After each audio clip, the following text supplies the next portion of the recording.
자, 투자자들이 꼭 살펴봐야 될 10대 투자 뉴스들 확인해 봤습니다. 이 가운데에서 좀 더 특징적인 종목들과 연결되어 있는 뉴스들 확인해 보도록 하죠. 메리츠 종근증권 프라임 금융센터의 정영훈 과장과 함께 알아보도록 하겠습니다. 안녕하십니까? 네, 안녕하세요. 네, 일단 먼저 증권주에 대한 이야기부터 해보도록 하겠습니다. 증권주들이 지난 2분기 실적이 깜짝 실적을 공개를 했는데요. 8년 만에 최대 실적을 기록을 했습니다. 56개 증권사 중에 49개가 흑자를 냈는데 오늘 증권사들의 주가는 연일 좀 빠지고 있는 모습이거든요. 거의 대부분의 종목들이 모두 다 하락하고 있는데 이러한 흐름들 좀 어떻게 보고 계시나요? 네, 우선 뭐 증권사들 중에서 대형주를 대우증권, 미래에셋, 현대증권 비롯해서 그 대형사 들의 좀 그 상반기 실적이 상당히 좀 양호하게 좀 기록을 했습니다. 여기 더불어서 중소형 증권사들도 상당히 좀 상품 운용이라든지 브로커리지 쪽에서 수익성이 좀 호조세를 좀 보이면서 양호한 실적을 좀 기록을 했었는데요. 그렇지만 잘 아시다시피 상반기 같은 경우에는 워낙에 좀 증시가 좀 하락 장세를 좀 보여줬었고 시장이 좀 거래 대금도 상당히 좀 증가를 하면서 역시나 증권사 실적에 굉장히 좀 긍정적 영향을 좀 미쳤다라고 좀 볼 수가 있겠습니다. 그렇지만 좀 최근 들어서면서부터 지금 8월 들어서면서부터 시장이 크게 좀 조정 장세가 좀 펼쳐지면서 거래 대금이 좀 급격하게 좀 감소하는 그런 좀 모습을 좀 보여주고 있는 상황이고 아무래도 시장 지금 미국의 그 금리 인상에 따른 좀 9월 위기설이 좀 나오고 있는 상황인 만큼 시장이 상반기만큼의 그러한 좀 강세의 흐름이 좀 보여지지 않는다라고 한다면 증권사들이 역시나 하반기에는 좀 실적이 좀 상반기에 대비해서 좀 감소할 가능성이 좀 높은 시점이 아닌가 그렇게 좀 생각을 하고 있습니다. 그렇기 때문에 지금 시점에서는 철저하게 좀 증권업종에 대해서는 다소 좀 보수적인 역시나 좀 시각으로 좀 접근이 좀 바람직하지 않을까 그렇게 좀 생각을 하고 있고요. 그 중에서 굳이 탑픽을 좀 꼽자라고 한다면 대형사 중에서는 대우증권이 하반기 M&A 이슈가 좀 있는 상황이고 그리고 대우증권 우선주 같은 경우에 상당히 좀 괴리율이 높은 상황이기 때문에 개인적으로 대우증권 우선주를 주목하시는 게 좋겠고 중소형 그 증권사 중에서는 역시나 좀 배당 매력이 높은 부국증권이라든지 대신증권 이러한 좀 증권주들을 좀 주목하면 좋지 않을까 그렇게 좀 생각을 하고 있습니다. 증권주 중에서 이 탑픽을 골라주시긴 하셨는데 역시나 증권주 업황 전반에 대해서는 다소 좀 보수적으로 봐야 한다라는 시각도 전해주셨습니다. 이어서 네이버도 보도록 하죠. 네이버가 스마트카 시장에 진출한다라는 소식이 전해졌습니다. 현대 MN소프트와 함께 손을 잡고 앞으로 자동차 지능형 서비스에 대해서 좀 발길을 더욱더 강화하겠다라는 이야기를 전했는데요. 오늘 네이버의 주가는 보합권에서 조용한 움직임 보여주고 있습니다. 이번 소식에 따른 전략은 또 어떻게 보시나요? 네, 우선 지금 여러 가지 네이버가 지금 사업 구상은 내놓고 있습니다만 역시나 이에 대한 부분은 가시적인 성과를 내려면 좀 시간이 좀 필요한 상황이다라고 좀 볼 수가 있겠고요. 아무래도 지금 현재 그 주가가 좀 전혀 반응을 하고 있지 않는다라는 점에서 봤을 때 역시나 좀 네이버에 대해서는 시장에서 좀 보수적인 시각으로 계속 좀 보지 않나 그렇게 좀 생각을 하고 있습니다. 지난 2분기 실적이 그 영업이익이 1,672억을 좀 기록을 하면서 시장 컨센서스를 좀 하회하는 실적을 좀 보였었고요. 그에 따라서 좀 주가도 좀 급락세를 좀 보인 바가 좀 있습니다. 아무래도 지금 시점에서는 네이버의 실적 개선에 대한 좀 기대감은 좀 당분간은 좀 기대하기 좀 어려운 시점이 아닌가 생각을 하고 있고요.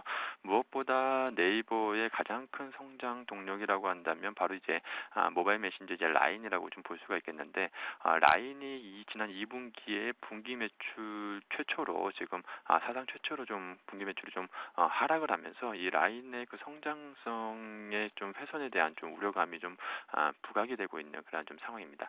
아무래도 지금 어찌됐든 네이버 같은 경우에는 실적이 아니라 미래의 그 성장성에 의해서 주가가 역시나 주가의 좀 밸류에이션이 부여받고 있는 그런 좀 상황인데 지금 이 성장성이 훼손이 된다라고 한다는 점은 가장 큰 좀 아킬레스건이다라고 좀 볼 수가 있겠습니다. 그렇기 때문에 지금 시점에서는 철저하게 네이버에 대해서는 좀 보수적 시각으로 좀 바라보는 게 좀 좋겠고 결국에는 3분기에 재차 이제 라인의 매출 성장이 좀 회복되는지 여부를 지켜본 이후에 좀 투자 대응이 좀 필요하지 않나 그렇게 좀 생각을 하고 있습니다.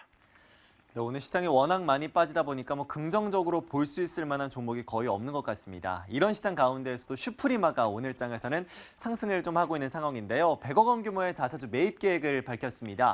슈프리마 같은 경우에도 1년 내내 그 주가의 저점을 낮춰오던 종목이었는데 오늘의 반등 앞으로도 좀 이어질 수 있을지가 궁금합니다. 오늘의 소식 어떻게 평가하셨어요?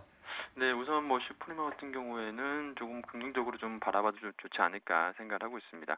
지금 뭐 100억 규모의 지금 자사주 매입을 좀 발표를 했는데요. 뭐 그 자사주 매입 같은 경우에는 잘 아시다시피 그 주주가치 제고를 위해서 이제 회사에서 이제 안정적 주가 관리를 목적으로 자사주 매입을 보통 이제 하는 경우가 좀 많은데 어찌됐든 간에 지금 주주가치 제고라는 측면에서 봤을 때 주가에는 긍정적인 영향을 좀 미치지 않을까 그렇게 좀 생각을 하고 있습니다. 지금 보통 이제 자사주 매입이라든지 최대 주주의 뭐 지분 매수라든지 이러한 부분은 어찌됐든 간에 주가에 좀 호재로 작용할 수밖에 없는 부분이고요. 지금 슈프리마 같은 경우에는 지금 자사주 취득과 맞물려서 하반기 지금 실적 개선에 대한 좀 기대감도 좀 있는 상황입니다. 지금 뭐 2분기까지는 계속해서 뭐 실적이 다소 좀 부진한 그러한 좀 실적을 좀 보여줬지만 하반기 같은 경우에는 뭐 바이오 인식 시스템이라든지 솔루션 사업 쪽으로 꾸준한 좀 성장세가 좀 나타날 것으로 보여지고 있고요. 그리고 이제 신제품 출시 모멘텀도 지금 현재 남아있는 상황이기 때문에 이와 관련해서 상반기보다는 하반기가 조금 더 좋아질 가능성이 좀 높은 시점이 아닌가 그렇게 좀 생각을 하고 있습니다. 지금 뭐 하반기 3분기부터 실적 개선 모멘텀이 좀 이어진다라고 한다면 지금 현재 그 자사주 매입으로 인한 주가 안전판 역할도 기대할 수가 있는 상황이기 때문에 주가는 어느 정도 좀 하반 경직성을 좀 보유했고 그리고 하반기 이제 실적 개선 모멘텀이 부여가 된다라고 한다면 주가는 좀 가볍게 좀 상승할 가능성이 좀 매우 높은 시점이 아닌가 그렇게 좀 생각하고 있습니다. 저는 개인적으로 지금 한 2만 원대 부근 주가 수준에서는 좀 저가 매수에 좀 나서도 좀 좋지 않을까 그렇게 좀 생각을 하고 있습니다. 이번 이슈로 일단 주가가 반등을 보여주고 있습니다. 실적까지 나아진다면 하반 경직성을 확인한 상황에서 더욱더 높이 올라갈 수 있는 종목이다라고 보셨으니까요. 슈프리마도 관심 있게 지켜보시면 좋을 것 같습니다. 이렇게 해서 오늘 시장에서의 특징주 3종목 비교해봤습니다. 오늘 메리츠증권 프라임금융센터의 정영은 과장과 함께했습니다. 오늘 말씀 고맙습니다. 네, 고맙습니다. 네, 이렇게 해서 시장에서 주목받고 있는 이슈들 확인해봤고요. 그에 따른 특징주에 대한 전략들도 확인해봤습니다. 10대 투자 뉴스였습니다.